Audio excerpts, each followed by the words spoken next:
Karel, the floor is yours. Thank you, Dan. Thank you for the introduction. Good morning, everybody. Karel van Akker here. I'm really honored that I can give this webinar to you. I'm just setting up the presentation. Now you should see the presentation. So, good morning, everybody. At least it's morning for me. This presentation will deal with some aspects, challenges and opportunities in e-waste recycling. But I will frame that in the broader context of sustainable materials management. So not everything that I will say is only focused on e-waste, but I will clearly show what actually happens and is valid for e-waste recycling.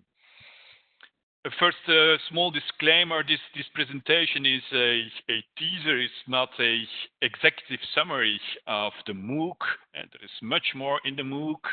It's also a personal view. I'm a materials engineer and an economist, so I will talk about my experiences with e-waste and e-waste recycling. But I will not deal with the broader context, such as the social aspects or health aspects, which are dealt with in the MOOC. So it's an open invitation, I would say, to go into more details in this very exciting topic and to follow later on the MOOC. So what I would like to do with you is to look or to search for the answers on three questions. The first one is, what are actually the resource and climate impacts of materials consumption for electronics and electrical equipment? So a broader question, I would say. Then the second question will deal with what the most sustainable options are actually for dealing with end of life of electronics, e-waste, and the focus, of course, will be on recycling. And thirdly, we will look at challenges in recycling of e-waste. So let's go for the first question. If we look to our society, there have been huge developments last century and even last 10 to 20 years. Here are two pictures of a mass event, both in Rome, both on the occasion of election of a new pope, and you see a clear difference between the left and the right picture. On the right picture, everybody is filming, recording the event by iPads and smartphones, and that's I would say a very striking evolution, very striking change. And that's also, of course, it's also a good evolution, since it enables connectivity between people. It enables you to keep lively memories. But other questions could be asked, and especially as a materials engineer, questions that I am asking myself is about the availability of resources. Are there enough resources to be able to produce all these devices in the future? And what is then the impact of mining and production of these devices on the climate? And of course, what about waste of all these devices? The first thing that we have to realize is that the demand, the production of these devices is enormous. So the last, or the first, I would also say, 10 years or 12 years that smartphones have been brought to the market, more than 10 billion of these devices have been sold already. And these devices are not used for a long time. On average, only 1.5 years to 2 years is the lifetime of such a device. So it's not used for a very long time. So that frames actually in the increase of the overall increase of consumption of materials, not only for electronics, but for all things we make, we produce for the society. And these graphs show the predictions from today till 2060. I'm sorry for the noise on the road here. So these are the predictions for the materials consumption, which is believed to grow from 92 gigaton in 2017, according to the International Resource Panel, to about 190 gigaton in 2060, which is almost the same number as you see on the slides. These are the numbers of OECD there. That's an enormous challenge, an enormous increase that we have to cope with. On the other hand, metals, if we focus now on metals, they are very valuable, and they might have a limitation in availability as well, because of three reasons mainly. The first reason is that their natural resource base degrades. If you look at the average concentration of copper ores, for example, then it decreased from a 3% copper in the copper ores that were mined one century ago to about 0.3% today. So that's 10 times a smaller amount of copper that you can extract from the same amount of copper ore. That also means that you have to mine 10 times more ore to deliver the same amount of copper, or you need more energy, there will be more environmental impact related to that, and so on. Second reason is that many metals that we use, especially for electronics, are quite special metals, and some of them are structurally scarce. What does that mean? They do occur as a byproduct of certain ores. For example, indium. We all need indium for the screens of our smartphones, for example. They are found in zinc ores. And for zinc ore that on average contains more or less 3% of zinc, we only find 10 to 20 ppm of indium. So that's a difference of 3,000, a factor of 3,000 difference between the amount of zinc and the amount of indium that we extract from a certain amount of zinc ore. So if the demand for indium, we need for these smartphones increases, the market will certainly not follow, since this market will be determined by the demand for zinc. We say that this supply is price inelastic. So some of these metals are structurally scarce. We will not produce more of them if the demand is increasing.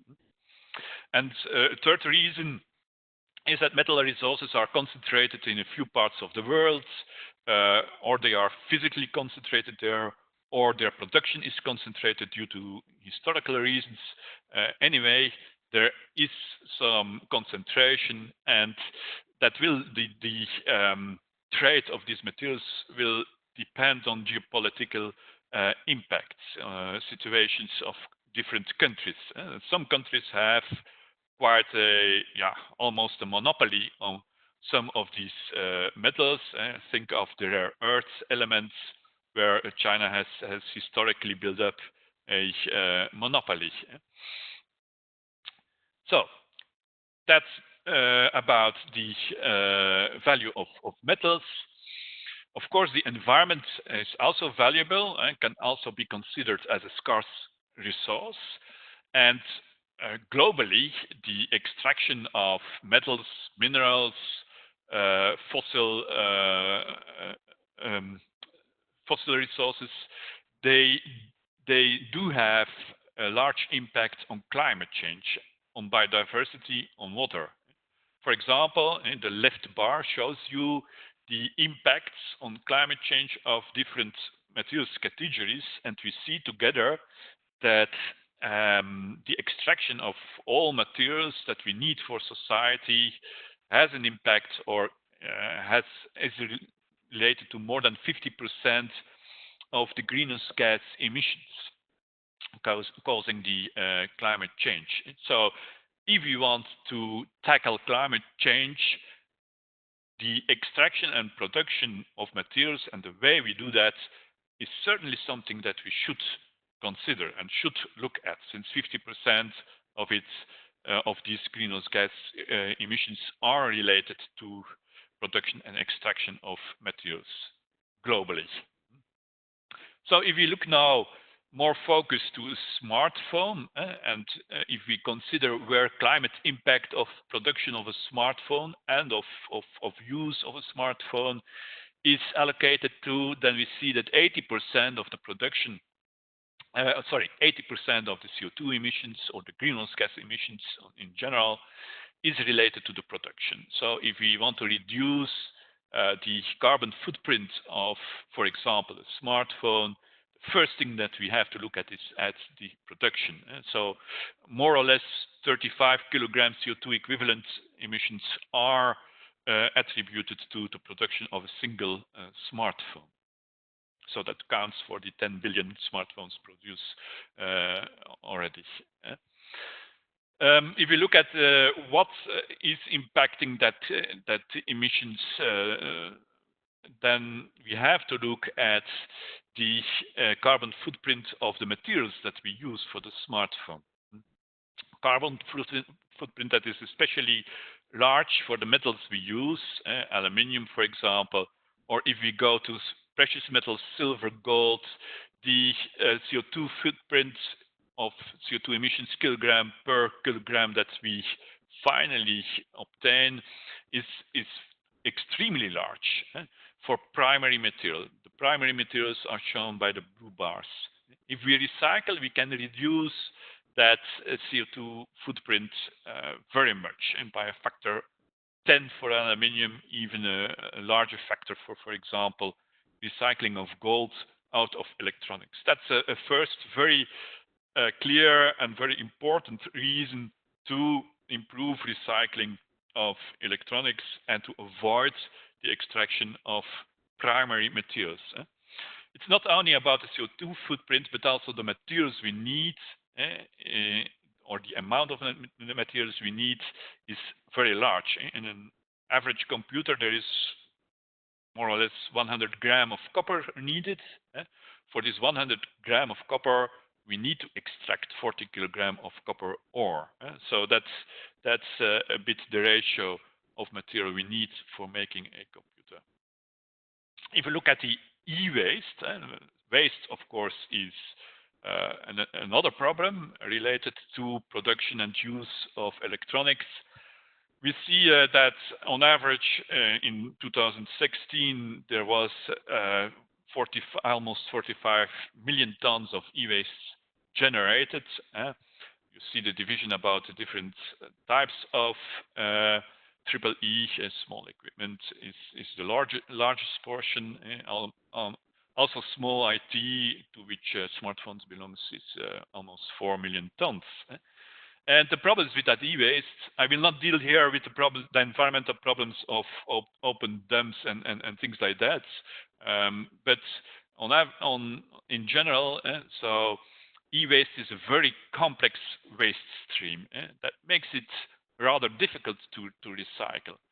And also the volume is quite low. If we compare that with construction materials, for example, are huge amounts, there it pays off to have very good recycling schemes.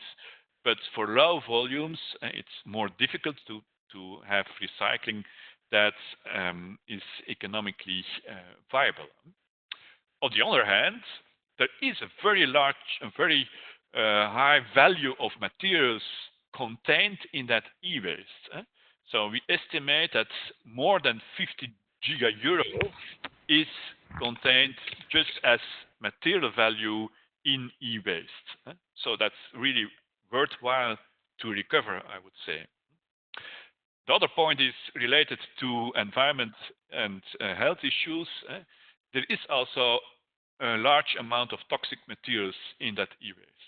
about 2.2 million tons of hazardous materials, mercury, cadmium, chromium contained. So we should take care very much of that e-waste, that these toxic materials are not just released into the environment.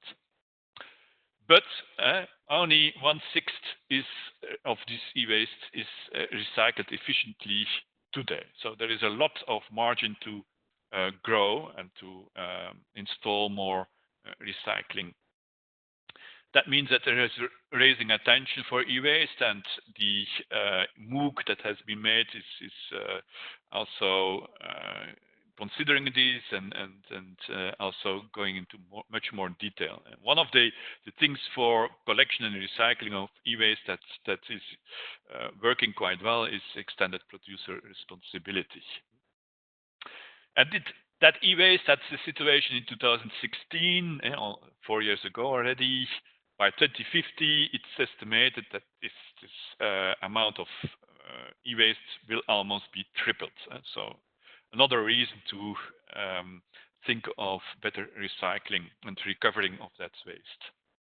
So to summarize here, we talked about materials availability, materials scarcity, the environmental impact of production, of extraction of materials. We talked about the problems with waste, especially with e-waste.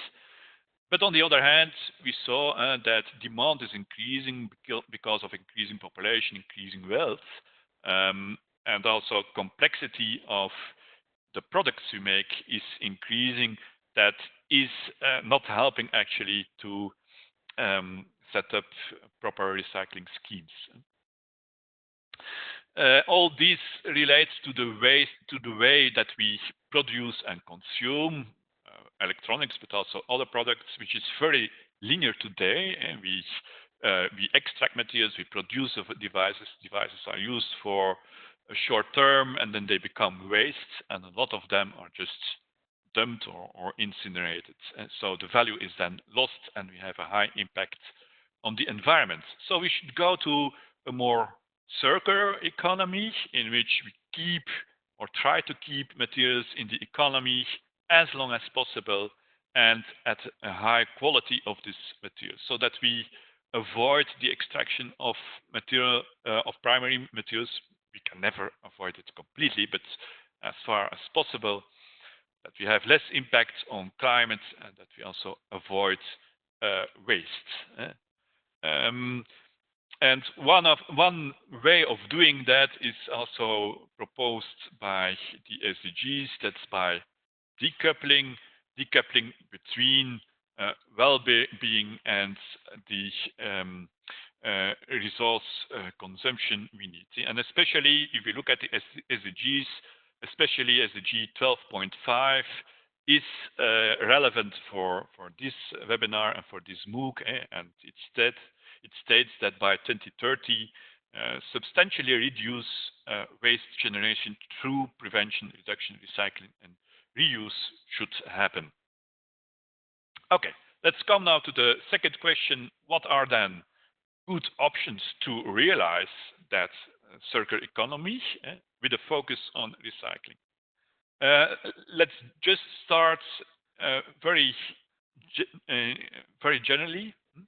If we think about products, we should not think about products themselves, but we should think about what functions do we need in the society, what is needed for a good life of people. So the societal function should be central in our thinking.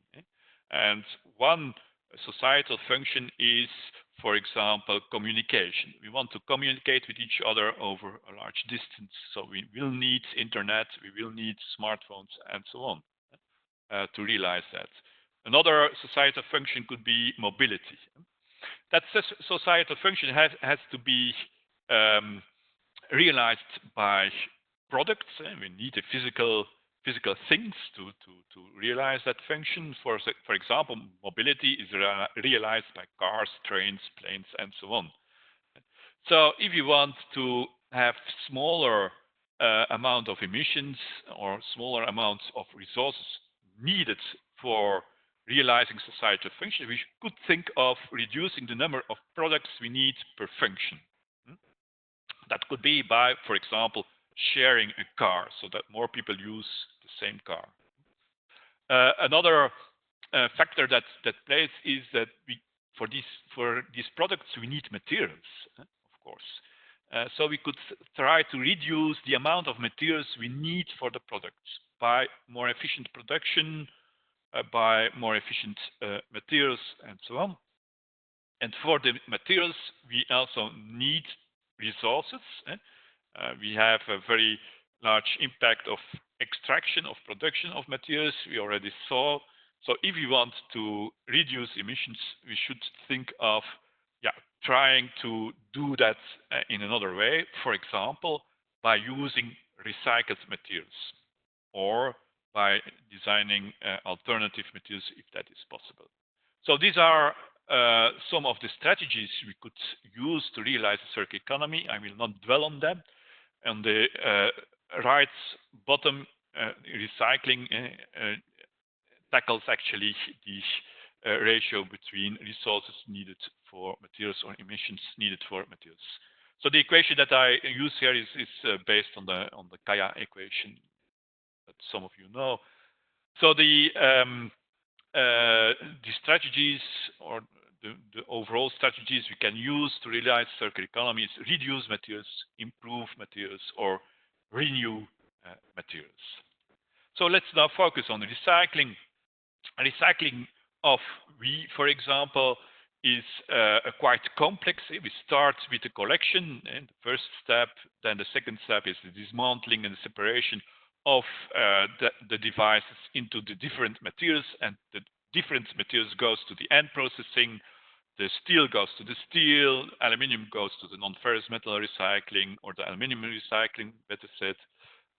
Cables go to special cable recycling, and the printed circuit boards, for example, they are also dismantled or extracted, and they go to an integrated smelter. So it's quite complex, and typically, if we, for example, focus on the printed circuit boards, it starts with the collection of these electronic products, and 100,000 of small enterprises are active in that field. Then it goes to a dismantling and sorting plant, and there are also many of them, around thousands. But if we want to extract the metals out of these PCBs, then only a few companies in the world today do it by pyrometallurgical routes, which are very complex routes. That's the reason why only a few companies do it, and also it's also the economies of scale that plays a role there. But those companies are able to extract, for example, that's the example of Umicore, more than 17 metals out of these printed circuit boards, and they can separate all these metals in the last step to a very high efficiency. Okay, the recycling of these valuable metals out of printed circuit boards and out of e-waste in general is very much focused on extracting the precious metals. That's the largest value, the highest economic value. So there is a focus. But there are a lot more metals in there. In a smartphone, there are almost 50 different chemical elements in there, and little information is actually available of other metals, critical metals in those devices.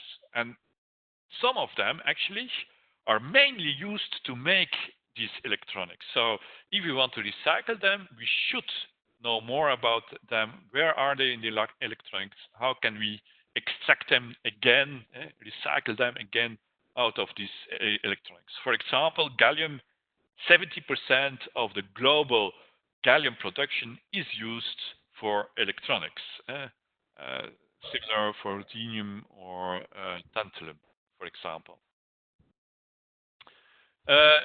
Where are these valuable metals? I will not dwell on these tables. You will find them in the handouts afterwards. But for example, tantalum, they are mainly contained in the capacitors in devices.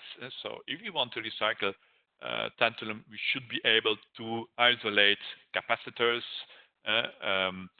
Gold, precious metals are mainly in the printed circuit boards, the ICs, and other devices, for example, storage devices, they contain silver, they contain rare earth elements for magnets, for the hard disk drives, still used in service a lot. Or indium, for example, in displays, as we already said. So that's the place we can find these metals. One example are the rare earth elements found in permanent magnets for hard disk drives or for earphones, headphones, and so on. So also in smartphones, there is a small amount of rare earths used. There are new techniques under development to recycle them, for example, hydrogen decapitation, ionometallurgy. But again, the volume is not very large, and that's a major challenge for recycling them. Although recycling, of course, has a lot of benefits, we already said it, by recycling we avoid the use of primary resources.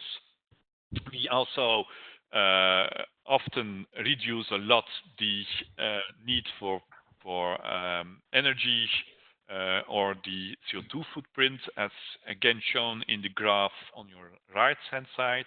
You can reduce the CO2 footprint by recycling by more than a factor 10 for some metals.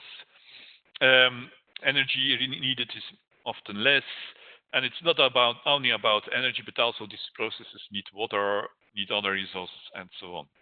So by recycling, we can save quite a lot on environmental impact on resource consumption. How much?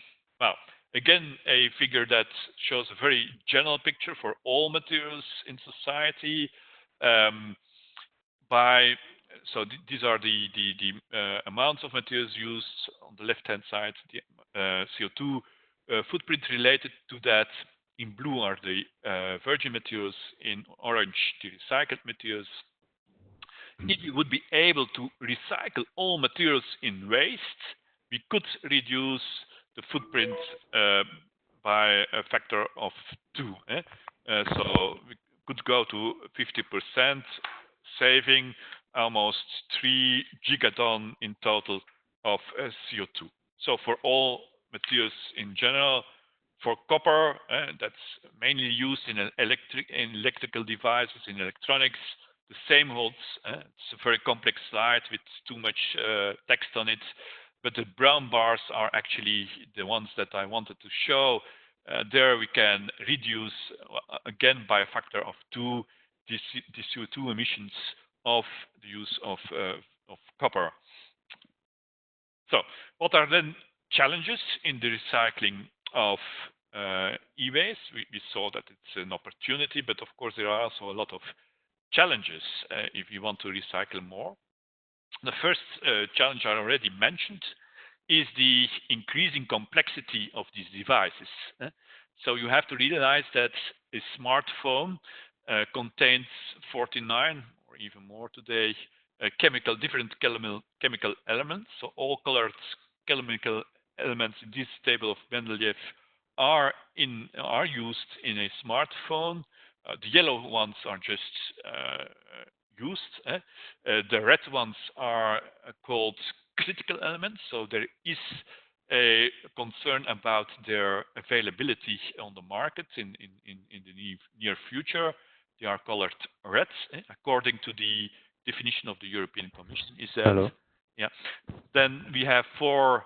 So the blue ones are conflict minerals. So that's also according to the definition of the European Commission.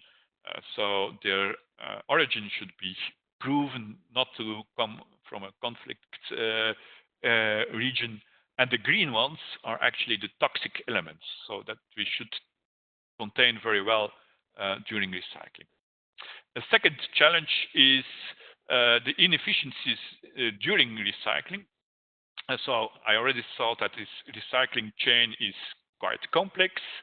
And there are a lot of inefficiencies, especially in the dismantling and separation step when it's done in an automatic way. Mainly in industrialized countries, computers, for example, are shredded, chopped in small pieces, and the pieces are sorted out material per material. But there are a lot of imperfections there, so not all pieces are very homogeneous. Some pieces are just ending up in the wrong stream of materials. We actually did a test. We went with 100 computers, end-of-life computers, to a recycling plant.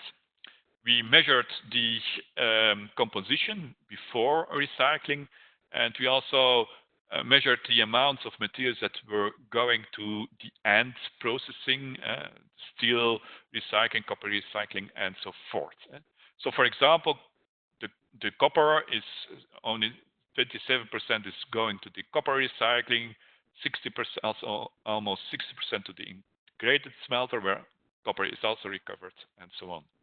So the message there is, and the last column here in this table is the most important one. That's the efficiency of dismantling, separation, and processing.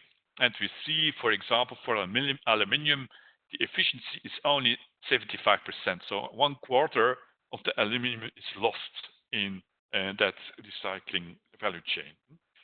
For gold, for example, it's slightly better, but still 23% is lost. And this is not in the end processing. In this end processing, they are able to extract 98% or even more of the gold that is in the pieces of printed circuit board, for example, that are entered into the integrated smelter. But it's mainly due to the inefficiencies in separation and sorting.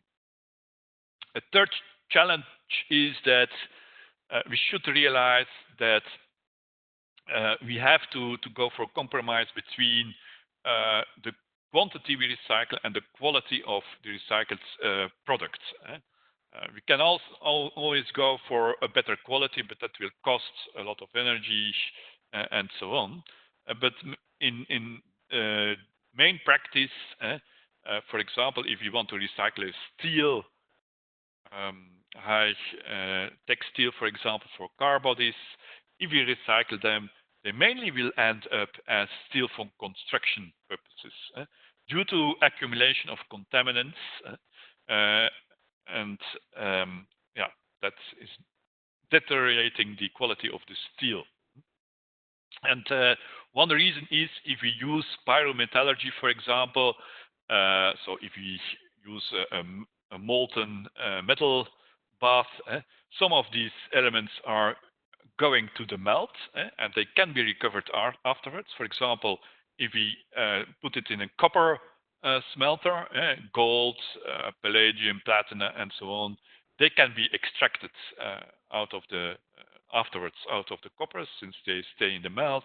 But other elements such as indium and antimony, they are mainly lost in the slag phase. So it's a thermodynamic given that we cannot easily extract these elements anymore if we put that into a copper smelter.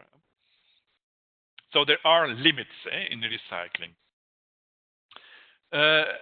Also, another point is that recycling alloys is actually more interesting than just extracting the chemical element per element. There is more value in a alloy. To give you an example, we did some projects on the recycling of permanent magnets used for electromotors in e-vehicles, for example. We could extract the neodymium, the iron, and the boron out of the alloy, the typical alloy that is used for these permanent magnets. That can be done, but that will cost more, that will have a larger environmental impact. We could also try to just recycle neodymium iron boron alloy as an alloy. But of course, the volumes will be then quite small for these typical alloys, but it can be done. A fifth challenge is that a lot of innovations are looking at better technologies, but better recycling is not only about better technologies. We certainly should incentivize better designs, so that devices are designed such that they are more easily disassembled. Collection schemes have to be improved as well.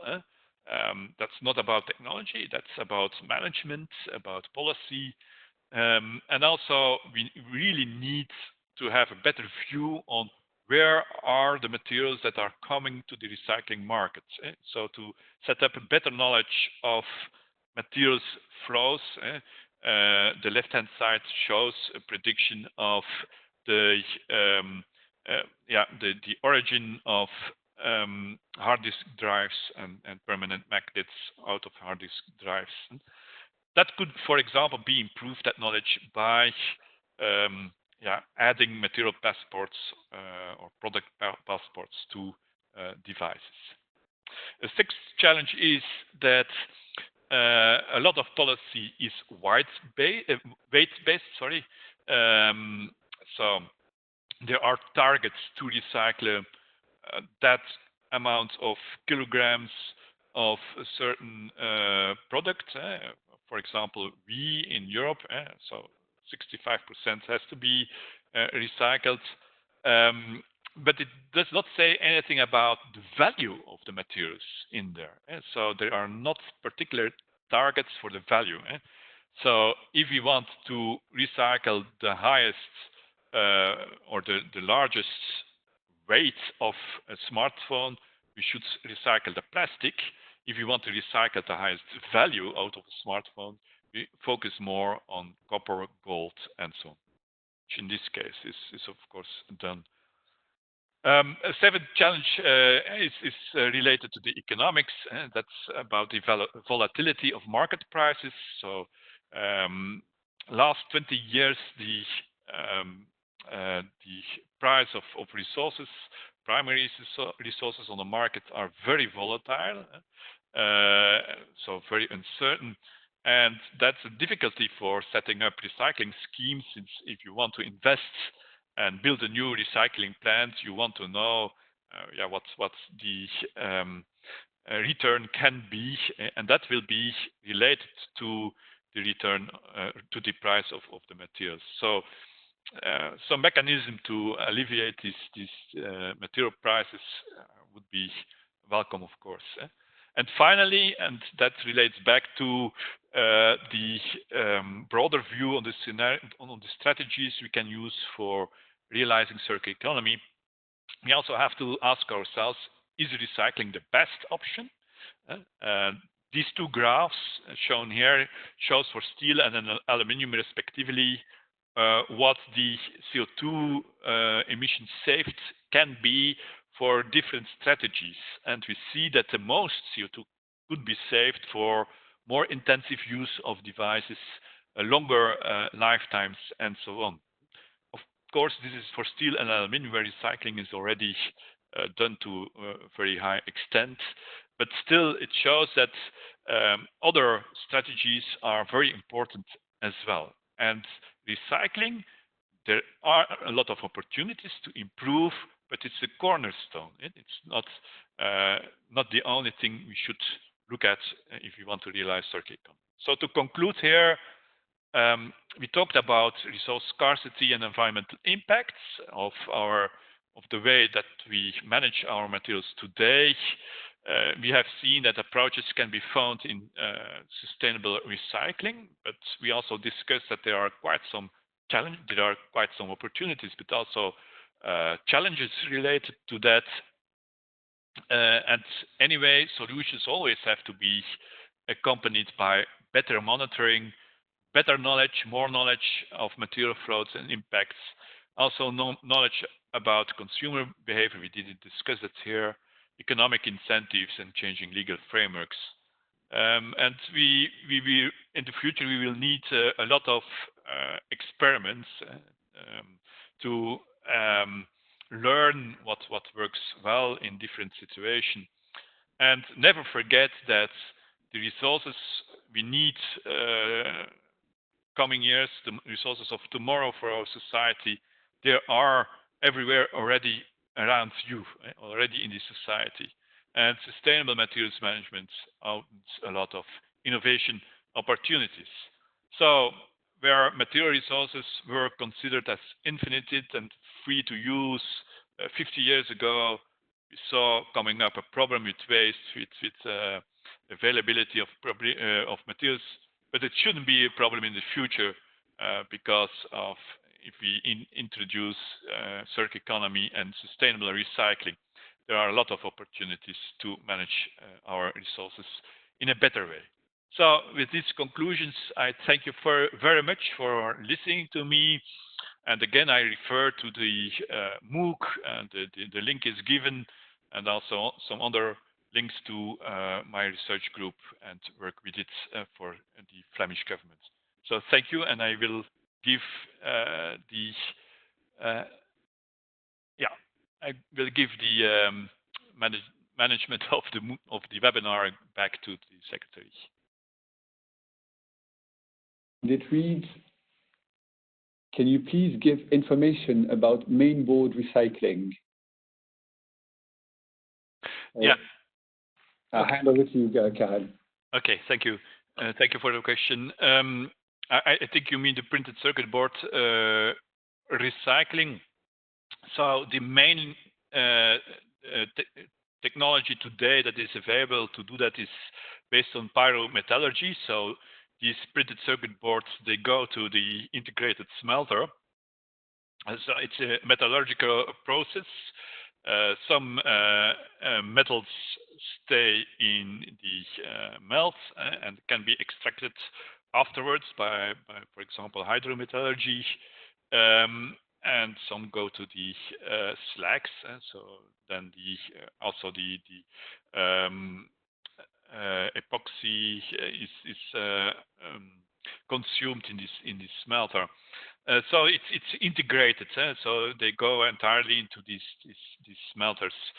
This is a technology today. It's very large scale. That's the reason why only a few companies in the world are in place. Also because the amount of these printed circuit boards is not that large for hundreds of different companies. But there are also other technologies under development. So we have to see in the future if they become viable and available to the market. Thank you, Karel.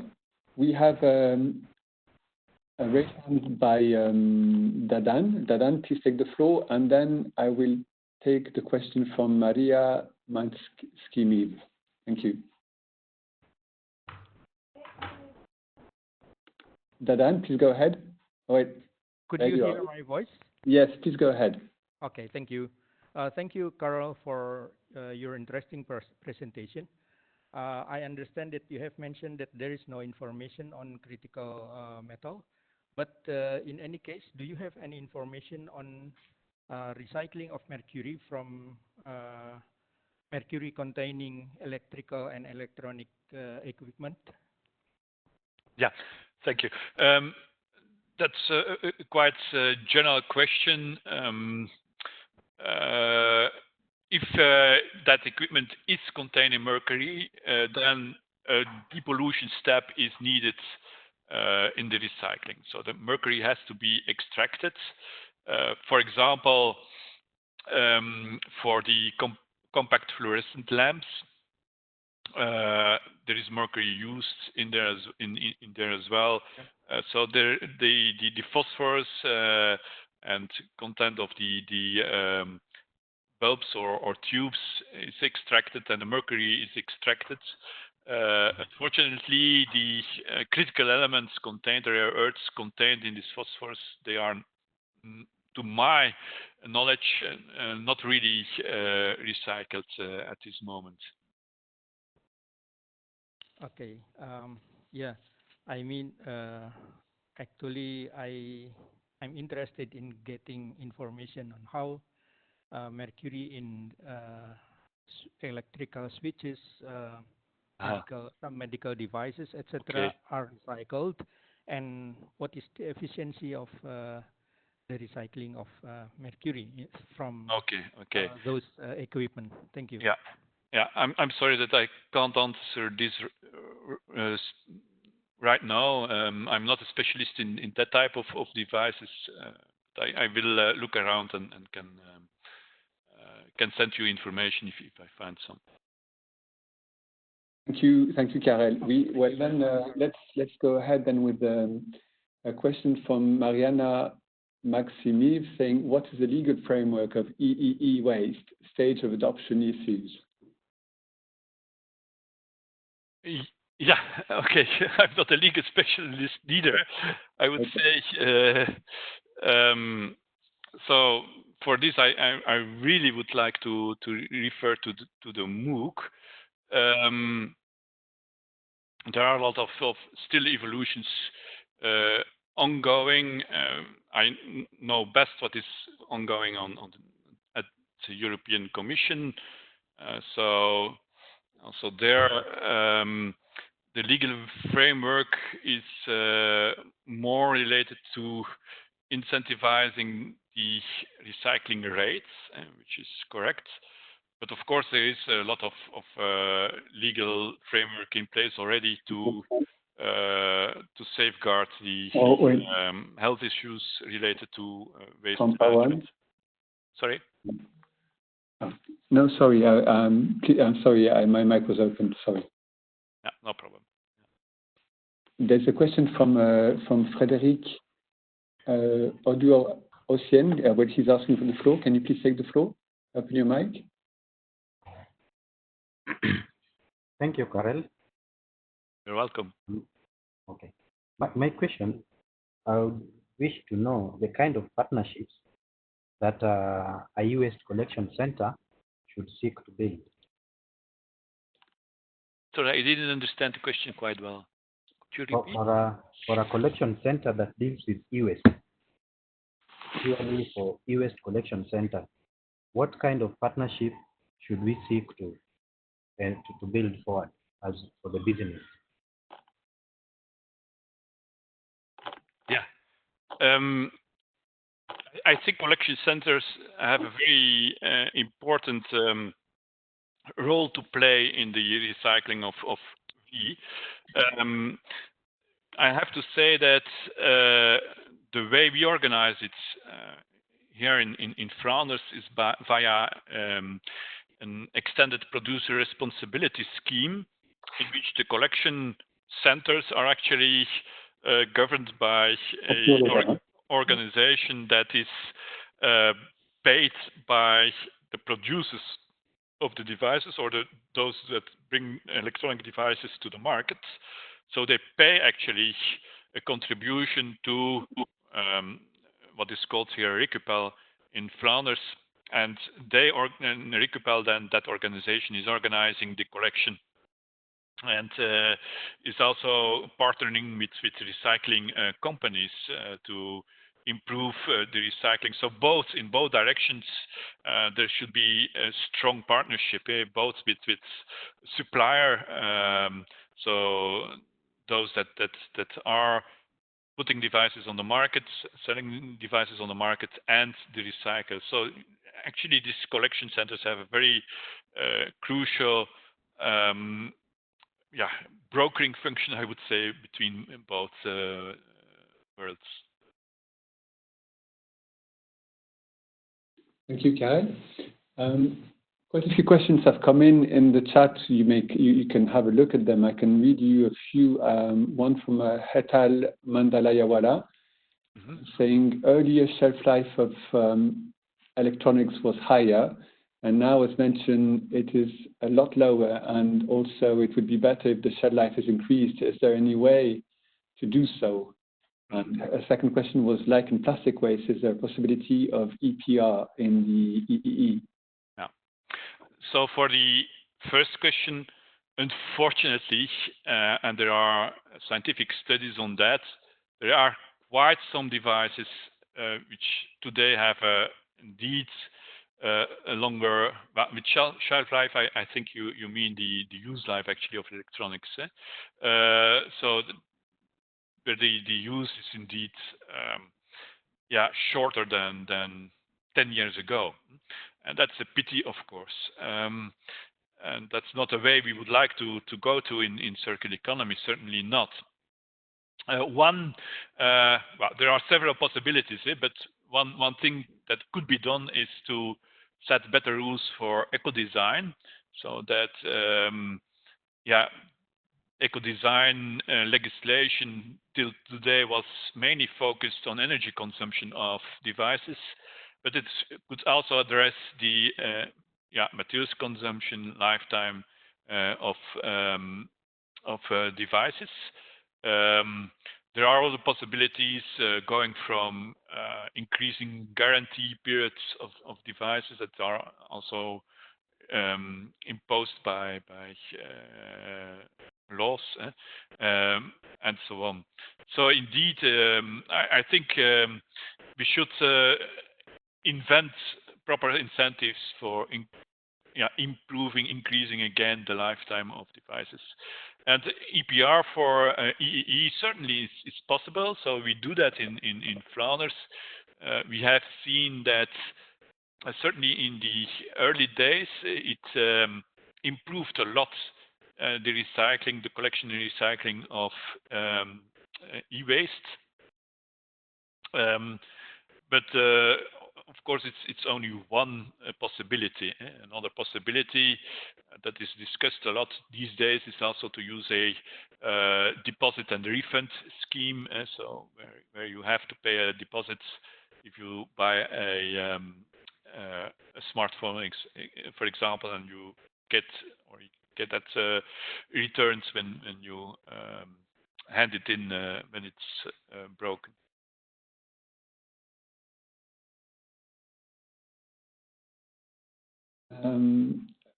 A question from Constantino in Angola saying he would like to know if we could provide a list of companies that buy e-waste for recycling, because we have a lot of e-waste stock without a correct destination.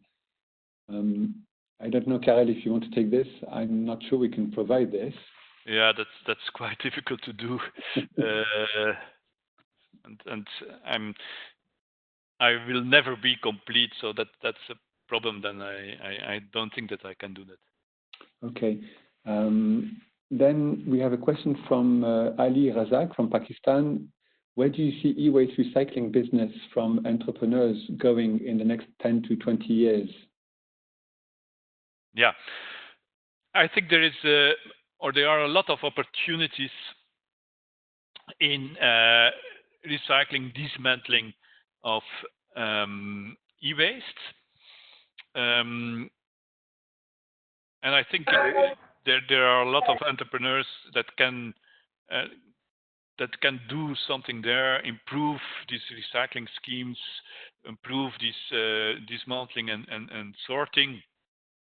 And I also think that in the future, smaller scale recycling will also become more economic interesting with other technologies than today.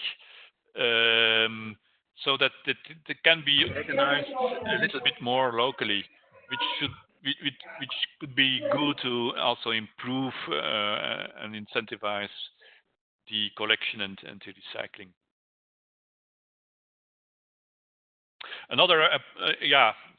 Another opportunity there. I know some startups that are specializing themselves in also tracking electronic devices, so that we know better what materials are in there,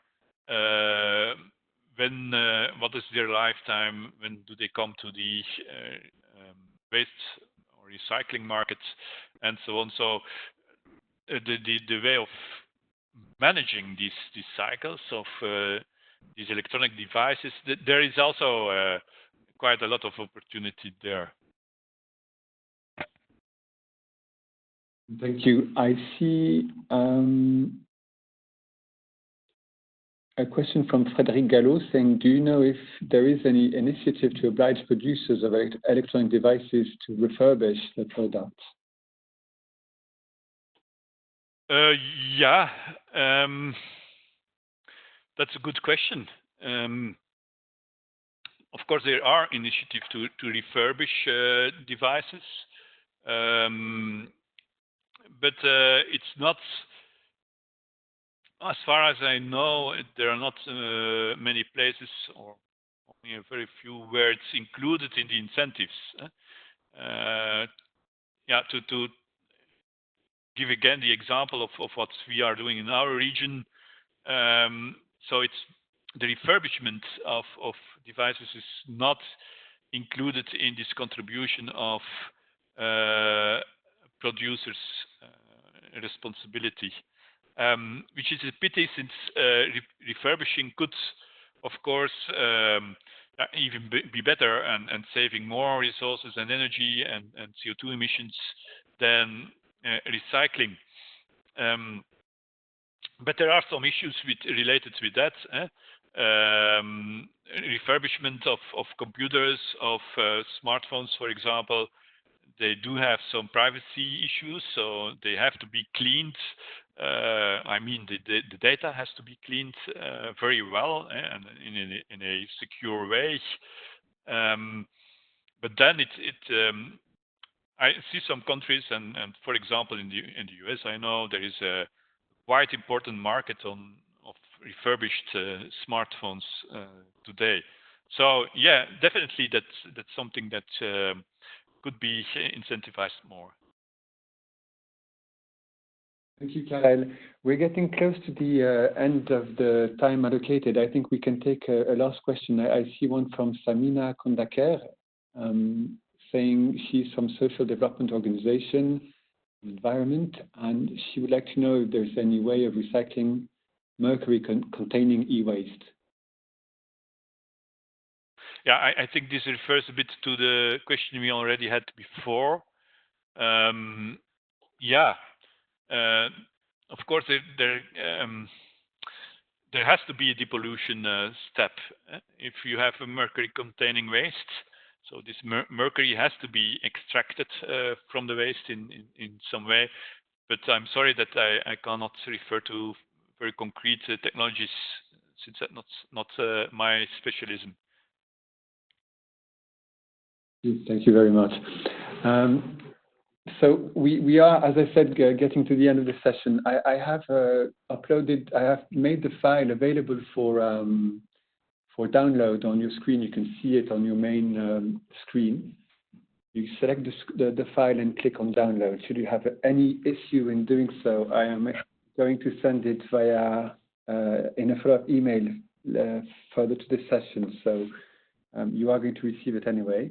I will send the updated link for the registering to the MOOC as it was given to us earlier, and